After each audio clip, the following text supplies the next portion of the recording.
Nije nova misao da je stalna jedino promjena. Ali što je to promjena? Je li promjena isto što i kriza? Tako najčešće doživljavamo promjene, ali tako ne mora biti. Američki autor Neale Donald Walsch, kao i mnogi nekad i sada, ukazao na izvor problema, a to je naš doživljaj promjene.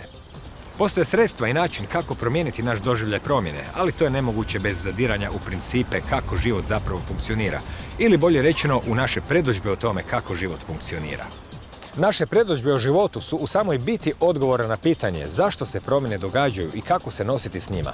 I na kraju kako ih transformirati u nešto bolje od onog što se trenutno proživljava. Tako smo za promjenu s Nealeom Donaldom Walschom susret dogovorili ovdje, na rubu znanosti.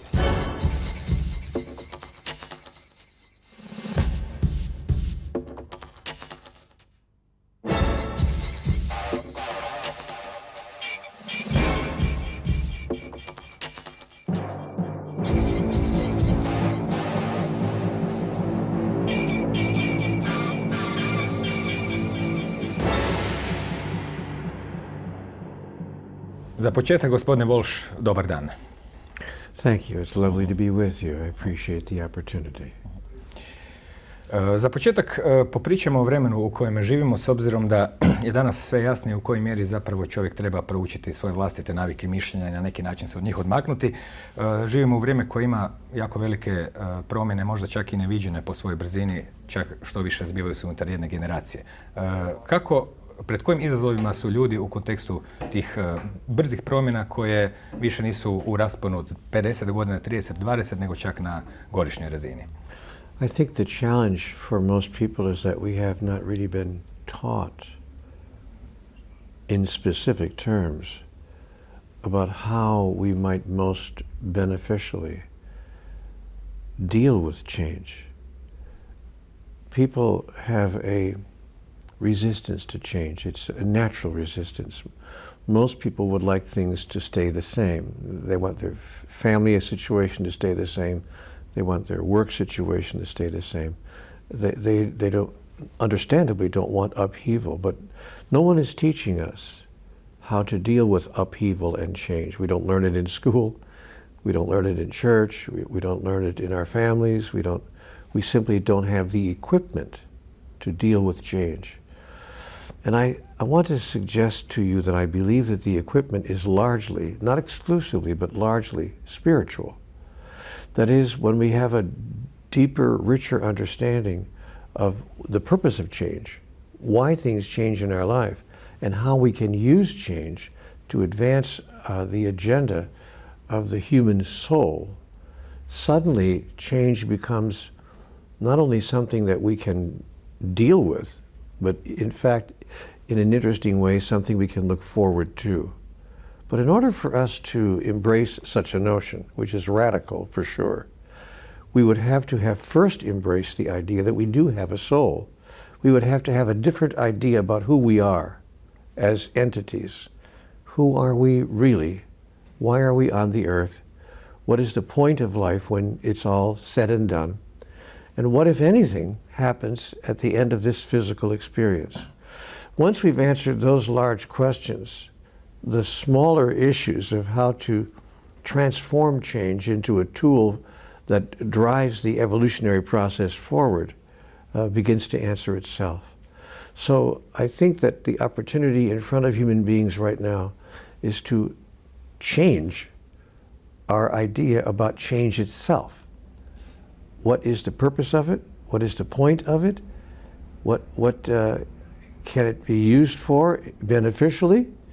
And how can we embrace the dynamics of change in such a way that we actually begin to look forward to these alterations in our life? So I'm sad to say that human beings have not really been told about these things by many people. Well, I didn't learn anything about this in school. I had to learn about this in a most unusual way. Spomenuli ste da se radi o duhovnoj promjeni, međutim ta promjena ima jako puno veze i sa psihološkim mehanizmima našim i sa načinom kako naša neuroplastika radi i u stvari se može reći da se radi o zatočenosti u navike i mišljenja i obrasce mišljenja kojih ljudi nisu svjesni. Koja je ta veza koja se u konačnici može povezati između duhovnih stremljenja prema promjeni i one prakse i vježbe koja na kraju utječe da se i naš biološki sustav postupno mijenja, jer mi ipak smo bića u tijelu, a nismo samo duhovna bića koja plute u nekom prostoru. Drugim riječima, koje sve discipline i koja sve promatranja čovjeka se spajaju kada pričamo o ovakvoj tehnici koja se u stvari može zvati pomnost ili mindfulness? I think we have to change our mind about who we are, about the essence of our being. I think we have to see ourselves as more than simply a body and a mind, but really as a three-part being. Some people give lip service, what we call lip service, that they talk about these things, but they don't really live them. Some people say, yeah, we all have a soul. We're a body and we're a mind and we have a soul. But the fact is that most people on the earth maybe focus 10% of their time on matters of the soul, and the rest of their time they spend dealing with, as you say, their body and their mind, because we see ourselves as this. So the answer is to see ourselves in a new way. I've observed that 95% of the world's people are spending 95% of their time on things that don't matter. That is, things that have nothing to do with our true agenda.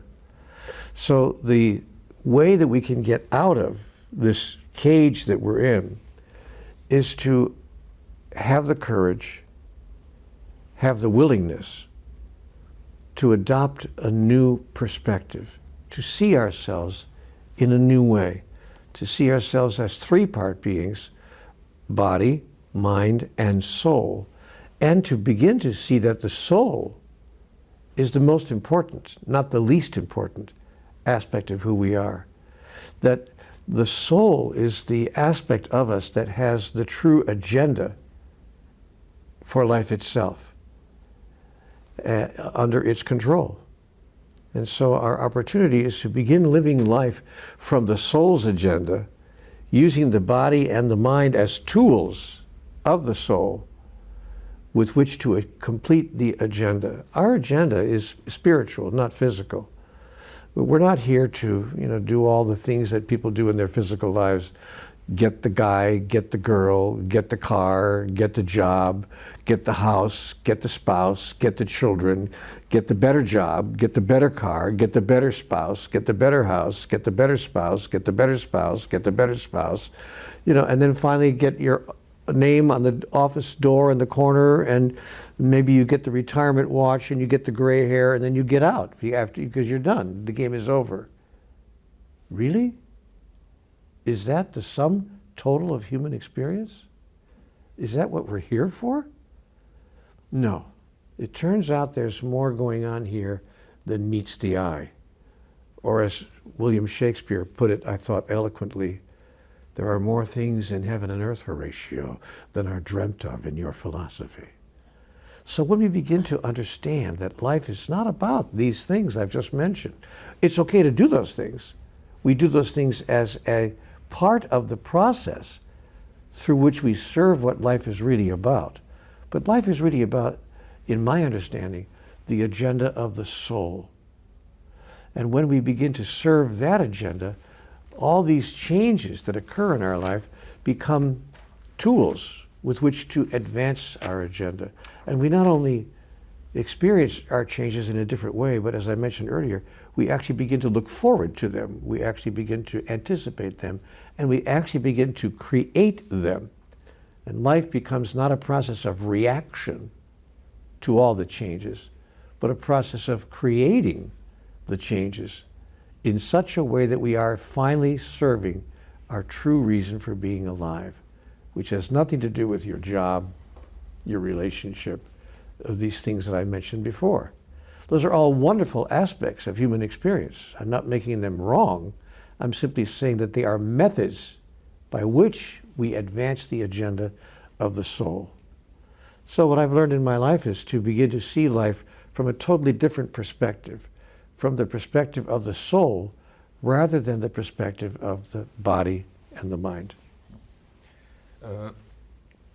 U stvari se sve može svesti na pitanje stvaram li ili vidim. Najveći izazov u praksi ovog što vi pričate jest izaći iz okvira akcije i reakcije, drugim riječima na neki način stvoriti prostor između onog što bi trebala biti akcija i stvoriti perspektivu da čovjek zapravo može stvari pogledati izvana. U vašoj knjizi koju ste nazvali 9 promjena koje će promijeniti sve, ste napravili 9 koraka. Koji bi tih 9 koraka ukratko bili, pa možemo poslije malo i detaljnije o njima?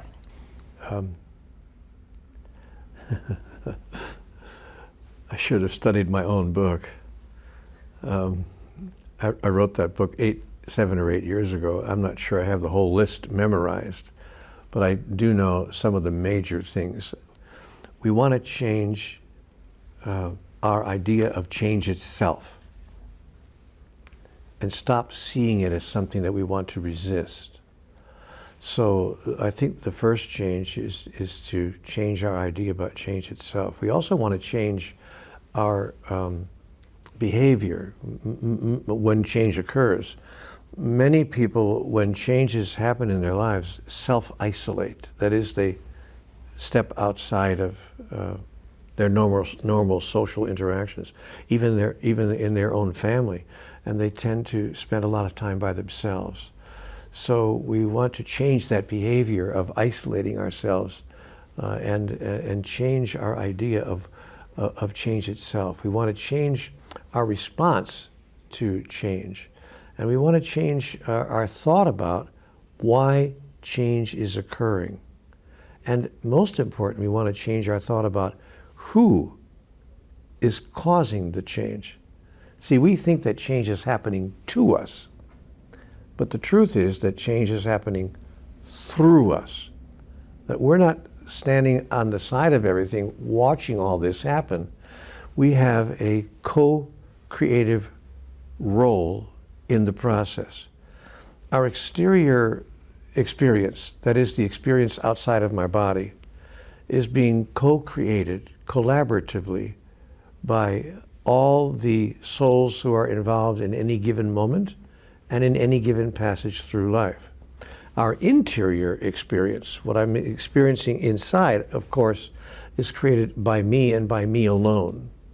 That's what's meant by we create our own reality, that I'm creating my reality internally here, but we are collaboratively creating the exterior reality.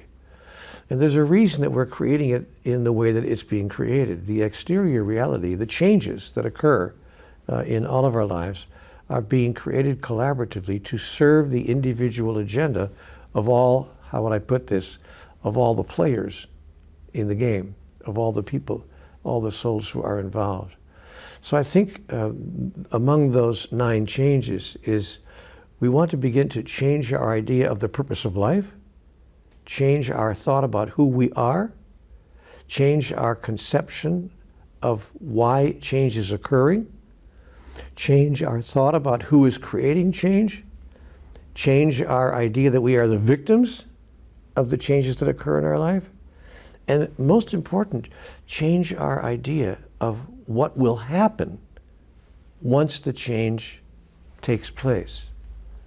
I make an extraordinary statement in the book, a statement that was given to me in my conversations with God. And that statement is this: consider the possibility that all change is change for the better. That all change is change for the better. That there's no such thing as change that's change for the worse. There are alterations that occur in our lives that seem like change for the worse, that appear to be change for the worse, but in terms of the agenda of the soul, every change is designed perfectly to move forward our evolutionary agenda, to cause opportunities for growth, expansion, and a larger experience, a greater awareness of our true identity.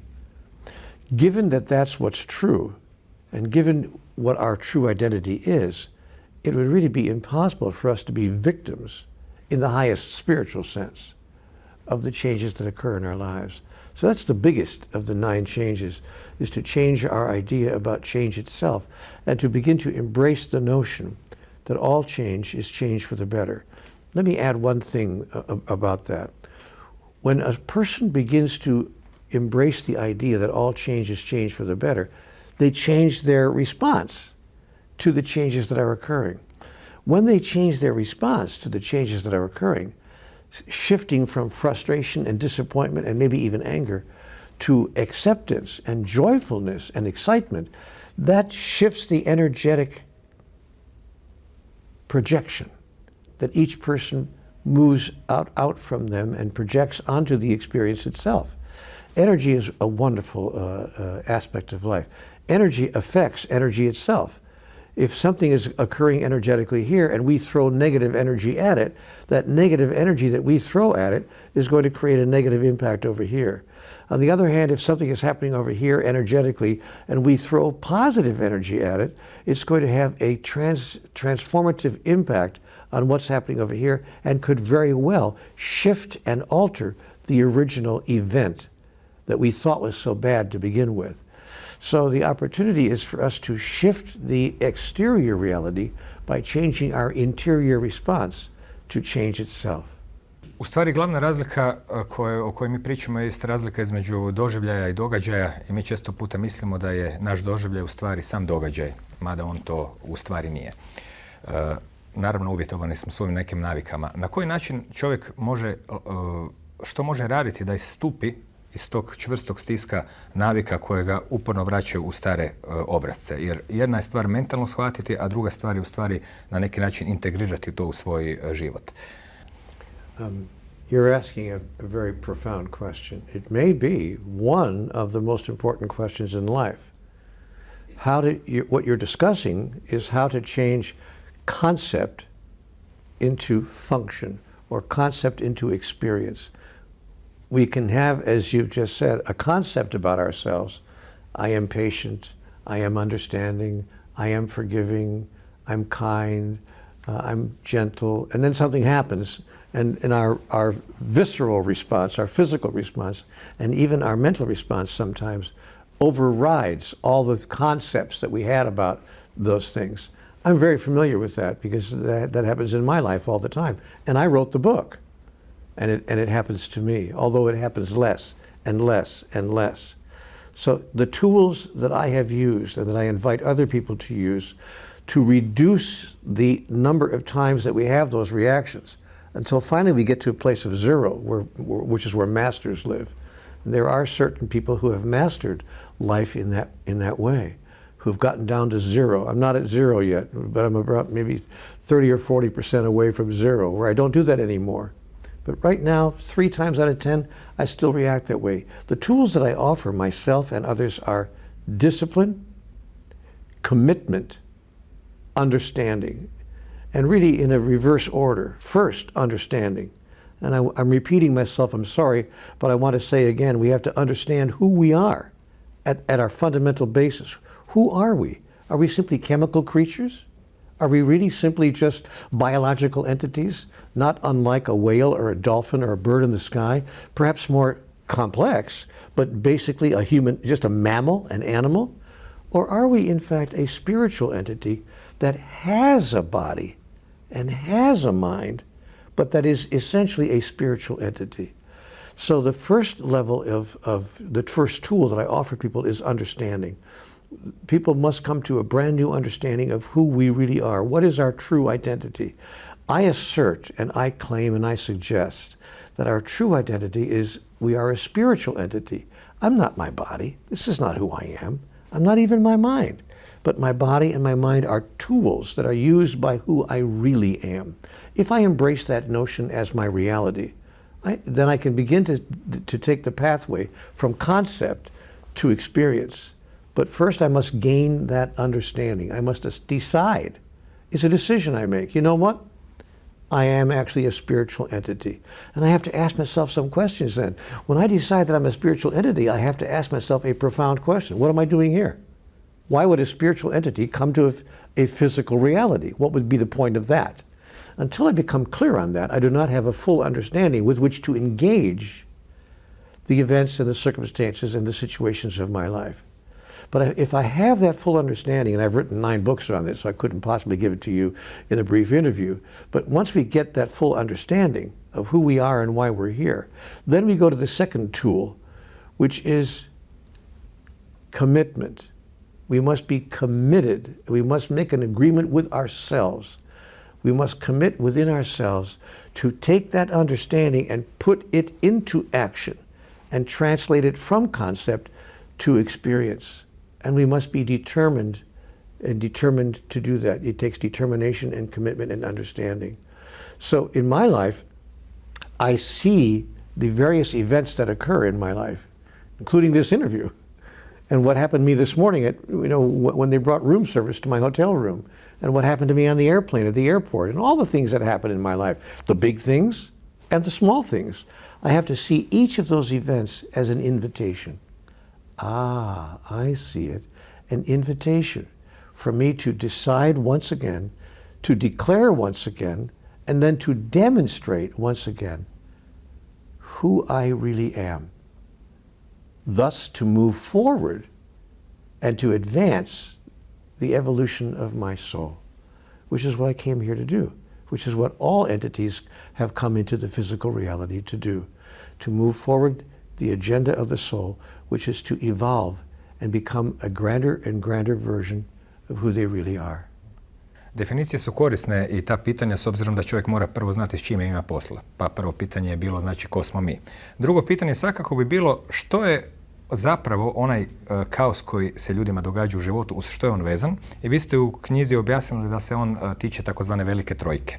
Odnosi, novac i zdravlje. I kad se to tako postavi, odjednom čovjek čak i vidi da su to nekakve pojave koje opet nemaju veze s njim čim ih je imenovao. Pa ako biste mogli malo objasniti na koji način te 3 stvari u stvari drže ljude uporno u obrascima i na neki način nudići im iskustvo da nadiđu same sebe, također im, reklo bi se, stavljaju utege na noge pa ih to opet povlači prema dolje i onda u toj jednoj panici zapravo ne mogu na neki način ni stvoriti taj prostor. Unless they are not taking us down, unless in fact they're not weighing us down, unless in fact we use our relationships, our money experience, and our health as aspects of life that in fact lift us up. When we see the purpose of all of life, including the big 3, relationships, money, and health, when we see the purpose of them, we then look at them differently. We actually have a different perspective on them, and we don't see them as things that drag us down, even when they appear to be presenting circumstances that might drag another person down. But there are people on the planet, and I know a couple of them, who encounter the same problems that you and I encounter about relationships, money, and health, and they don't get them down. Eckhart Tolle happens to be one of them. I know Eckhart Tolle well. He's a wonderful human being, but you couldn't upset him, even if his relationship fell apart tomorrow, even if he wound up with no money on Tuesday, even if he had a health challenge that he was facing. He would not find himself being dragged down and weighted down, because he would see that those events, those circumstances in his life are perfectly designed to allow him the best opportunity he could create to decide and to declare, to express and to fulfill, to become and to experience fully who he really is. So he sees those kinds of experiences in life as invitations, opportunities. And you'd have a hard time talking to someone like the Dalai Lama or the great Buddhist monk Thich Nhat Hanh. People like that exist. Well, I'm not making these people up. These aren't fictional characters in a storybook. People are alive walking the planet right now. And they're demonstrating in daily life that it's very possible for us to see these big 3, and all the rest of life for that matter, as opportunities and invitations. Now, the biggest of those big 3 for me is relationships. Our relationships, not only romantic relationships with our life partner, perhaps, but our relationships with everybody, with the person, the bank teller, the policeman on the street corner, the clerk in the store, our relationship, and by the way, our relationships with ourselves. When we see the sacred, extraordinary platform that our relationships offer us, when we see that our relationships actually have nothing to do with us. Let me share with you the biggest lesson I learned about relationship, because I've been through many relationships in my life. I've had multiple marriages, and I've had many other relationships in business and friendships and children and so forth in my life. Very important relationships. One after the other, after the other, after the other. And most of my relationships in marriage failed because I simply didn't understand the purpose of relationship or the purpose of my life. But then I was given an extraordinary piece of information. I was told, Neale, consider the possibility that your life has nothing to do with you.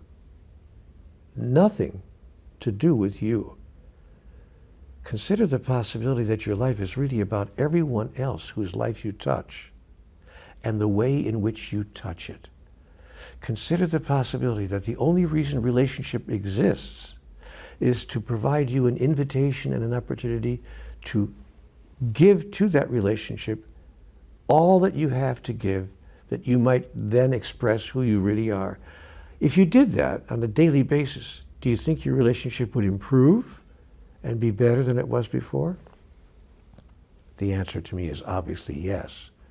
And I have demonstrated that in my most recent marriage and in my most recent interactions with other people in these most recent years of my life.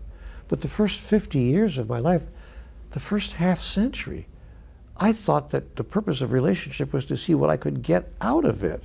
You know, I would marry a person because they seemed to have everything I've always wanted, and they could give me everything I always hoped for. And the same thing in business relationships. I can get what I've always wanted and what I'm always hoped for. It's always about me, me, me, me. Maybe I'm unusual. Maybe I'm not like everybody else. Perhaps I'm really a bad person, or I was. But as I observe the world, I see more than one other person acting in the same way. But when I decided that my relationships existed for a whole different reason, not to see what I could get out of them, but to see what I could put into them, that was not a small change for me.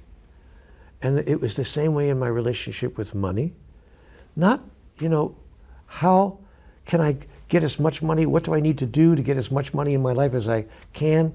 What kind of a job do I need to get? But really, what can I do in my financial life that I contribute so much to the lives of others, and I contribute so much to life itself more broadly, that people actually, how do I put this, almost throw money at me. I mean, look at you. I'm going to bet that you get paid to do what you're doing here. I don't think you're doing this for nothing. You probably get a salary, and you probably get a very nice salary for doing what you do. If someone had told you when you were 16 years old, you know what, they're going to pay you to sit in a chair and talk, and that's going to be your whole life. Don't have to construct buildings, don't have to go outside with a jackhammer. You're going to sit in a chair and talk, and they're going to give you money for that. And they're going to give you money but why would they do that?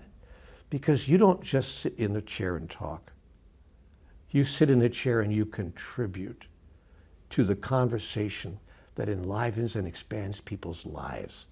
That's what you do. That's what you get paid for. And people give you money to do that. So suddenly you discover that your relationships, your money, and even your health will turn out to be better than you ever thought it was before, because you have a deep sense of what you're doing on the planet. You're not just hanging out trying to get by. You're hanging out to see what you can offer to life itself.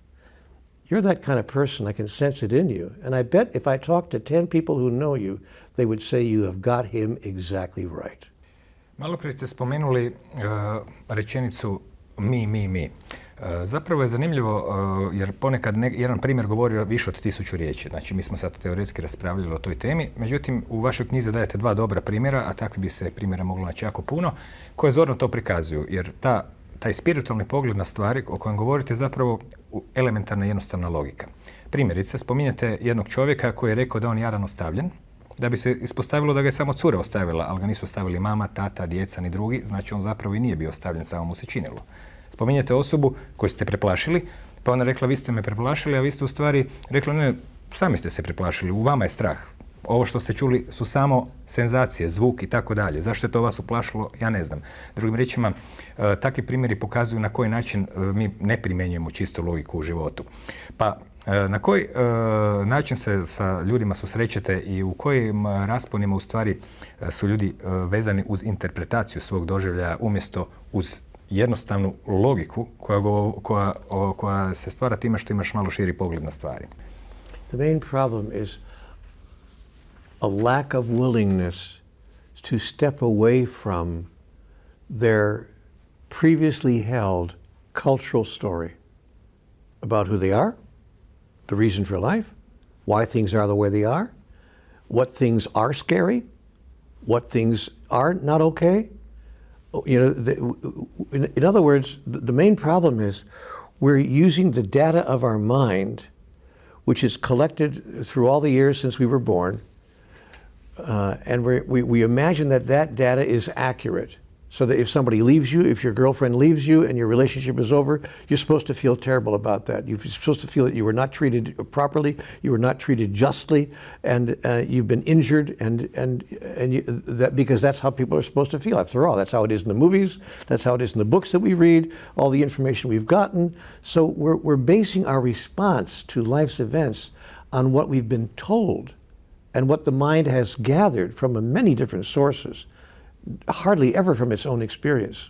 What I say to people when I work with them is, how much of what you're reacting with has to do with your actual experience as opposed to how you think you're supposed to react when these kinds of things occur?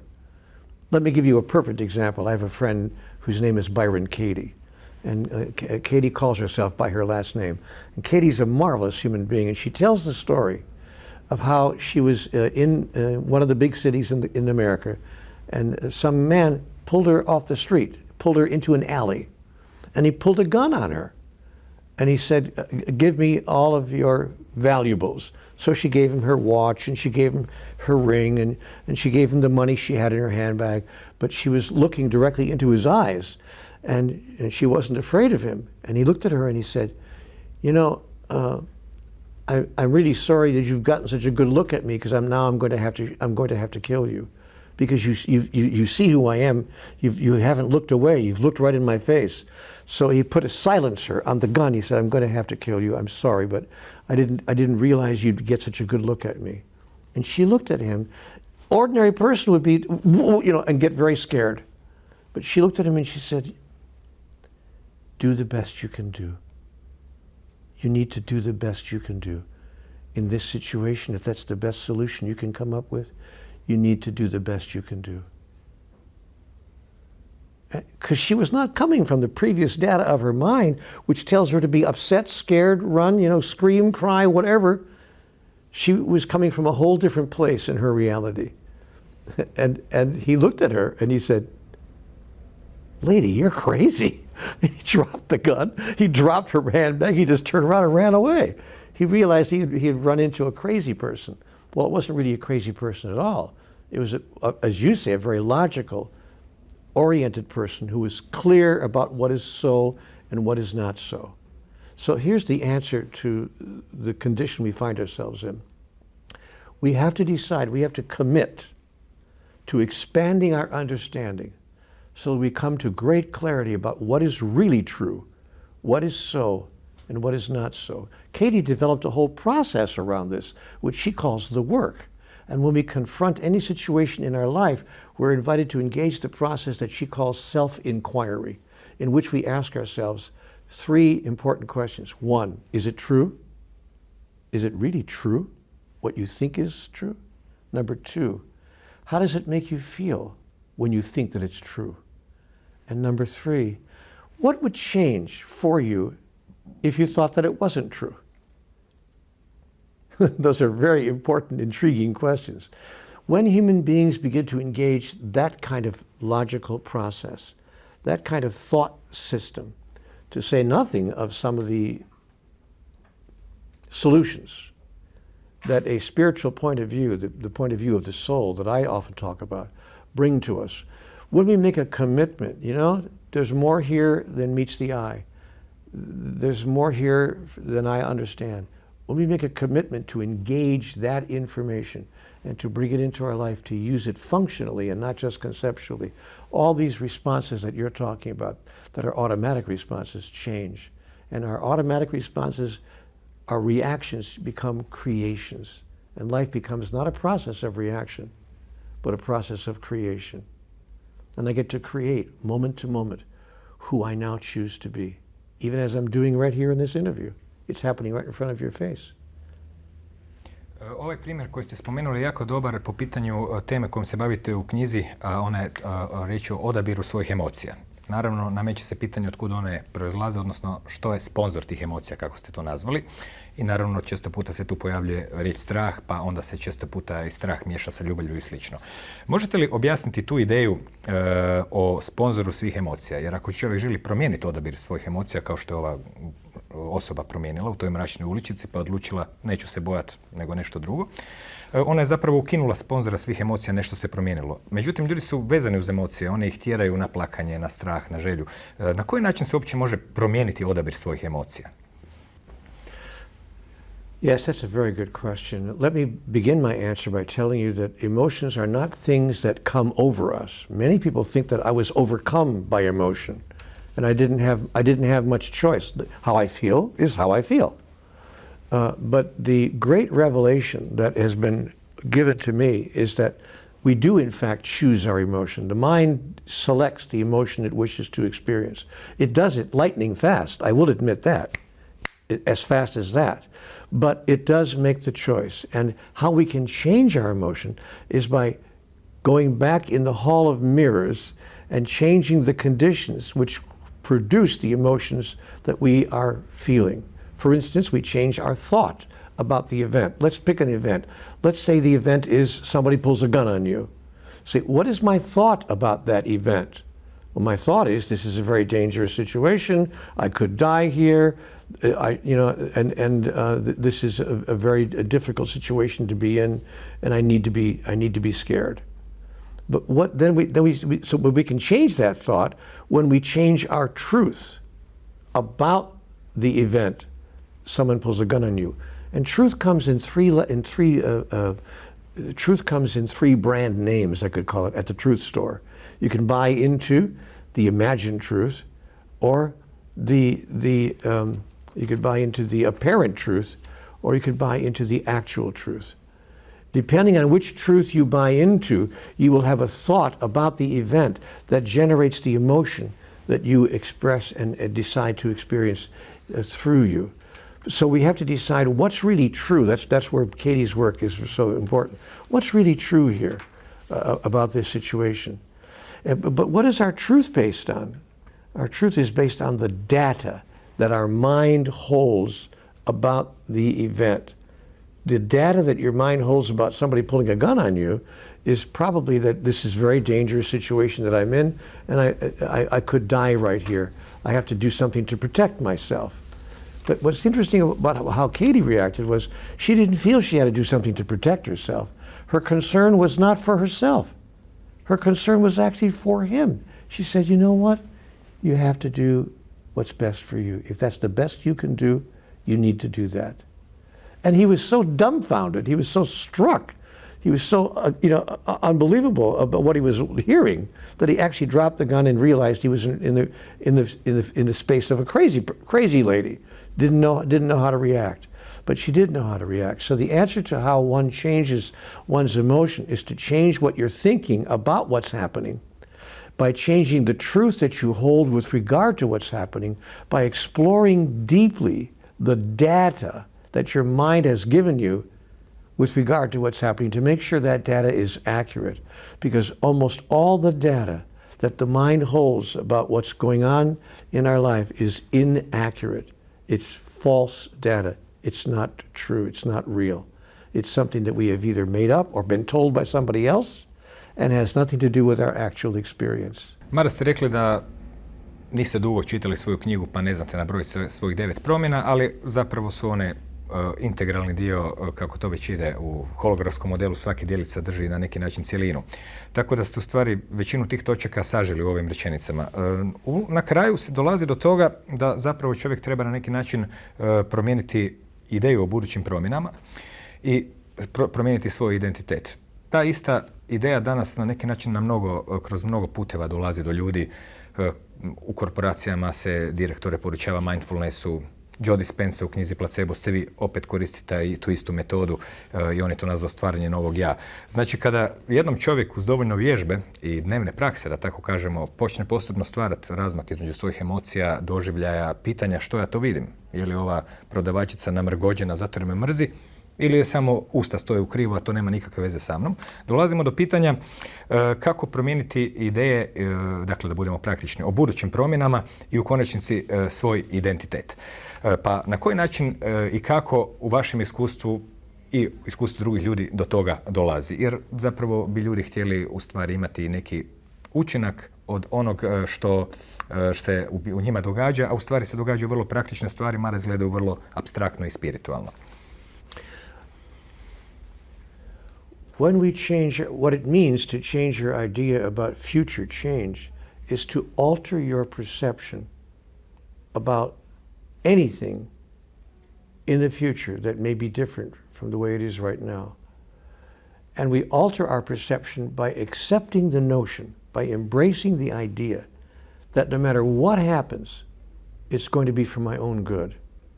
That it's not possible for anything to change that would be in any way detrimental or damaging to myself, in the largest sense of why I'm here on earth.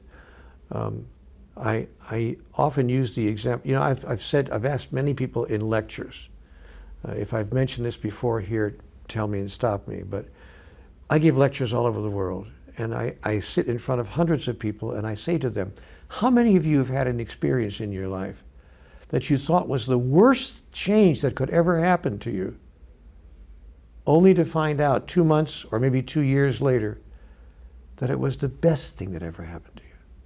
How many of you have experienced that? And all the hands in the hall go up. 95% of the hands say, yeah, I've had that experience. I say, the master is the one who knows that ahead of time, because he's changed his idea about future change.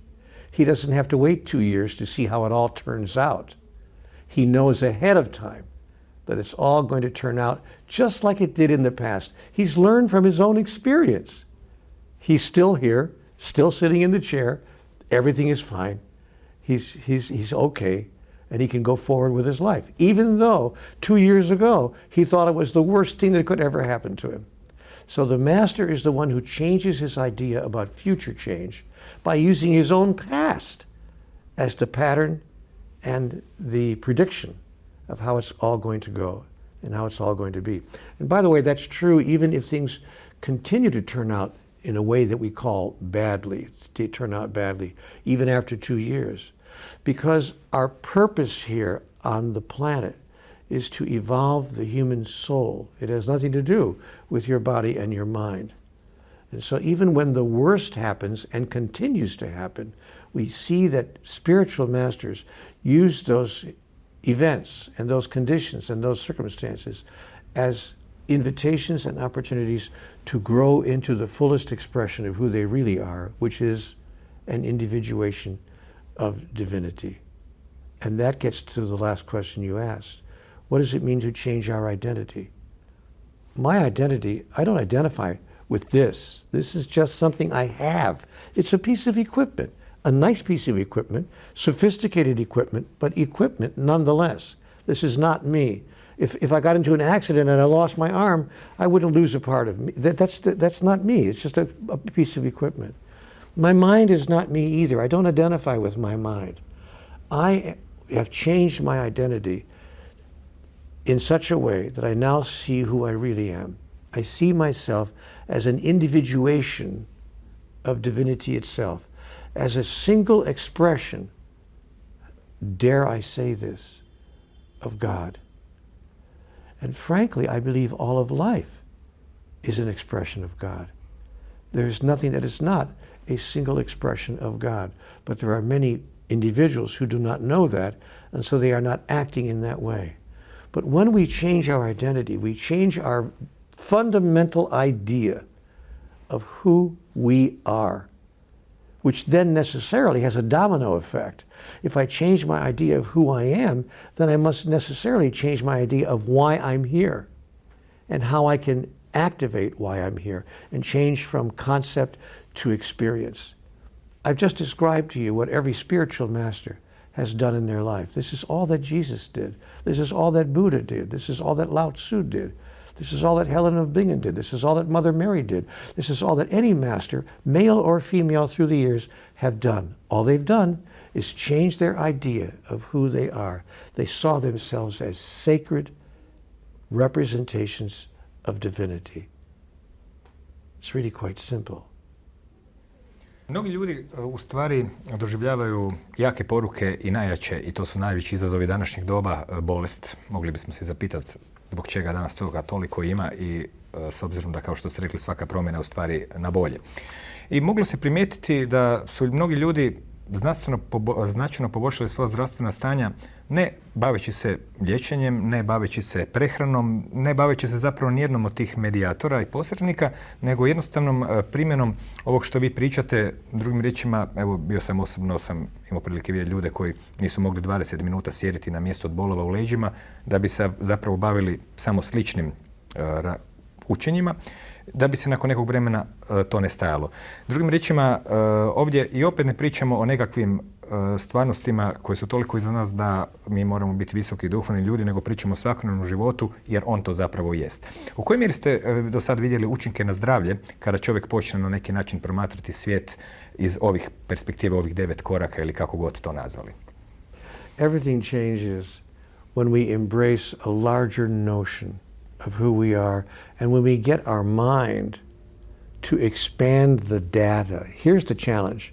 As I mentioned earlier, the mind is holding all this data that it's received from its parent, from your parents, from your culture, from the story, from the books you read, whether it's the Bible or the Bhagavad Gita or some fairy tale book you read or the movies you see or the TV shows you watch. We're all gathering this information, and the mind has got all this information up here, and the opportunity is to expand the mind to include information you would never have thought possible, to include the information of the soul, to include the larger understanding that an expanded consciousness offers us. When we do that, to answer your question, in my experience, you said, Neale, in your experience, I can tell you my experience.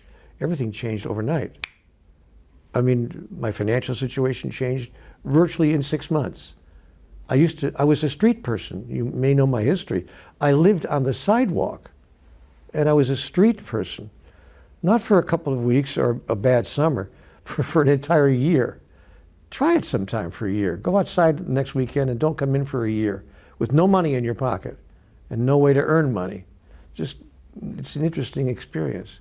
But I went from being a street person without a penny to his name to a person who's financially okay. Let's put it that way. And healthy too, I would say. And very healthy. You know, I've even had open heart surgery, and I feel 15 years younger than I felt before the surgery.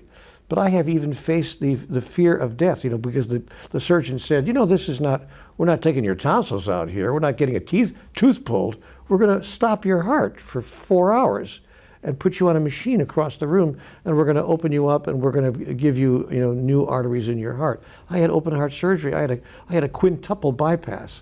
I've never felt better before in my life. I feel 15 years younger than I felt before. But you see, here's the thing. It was okay if I did it. See, I was so okay with the thought that I might even die, because the surgeon said, you know, some people don't get off the table. This is a very delicate operation, and you may die. Are you aware of that? I said, yes, I'm aware of that. It's okay. Let's go. Let's go. Let's go forward. Let's do this. So everything changes, including your fear of death, which you don't have anymore. Once you don't have a fear of death, you don't have a fear of life. And you can move. Look at you. You look like you're like 31 years old. This is ridiculous. I have spies who tell me that you're older than 31. Actually, I have spies who tell me that you're older than 41. I have spies who tell me that I could go on with it, but look at you. So you're a perfect example of this. And everyone who knows you would say that. It's your consciousness and the consciousness of people who are aware that there's more going on here than they thought originally that produces the outcomes that we're talking about. And so now here you are, looking the way you look, sitting in the chair, you talk, and they give you money for that. You have a wonderful, wonderful life. But you are sharing how people everywhere can have the same kind of wonderful life. So they're benefiting from the benefits that flow to you. Therefore, you're a walking demonstration that your life is not really about you. It's about everyone else whose life you touch. And you have found a way to touch thousands and thousands of lives. You ask me what happens, what changes occur? When you shift your consciousness, how do I say this? All of your dreams come true. Ostanemo kod toga. Gospodine Walsch, puno vam hvala na ovom razgovoru i sretan put gdje god krenuli. Doviđenja. Hvala. Laha.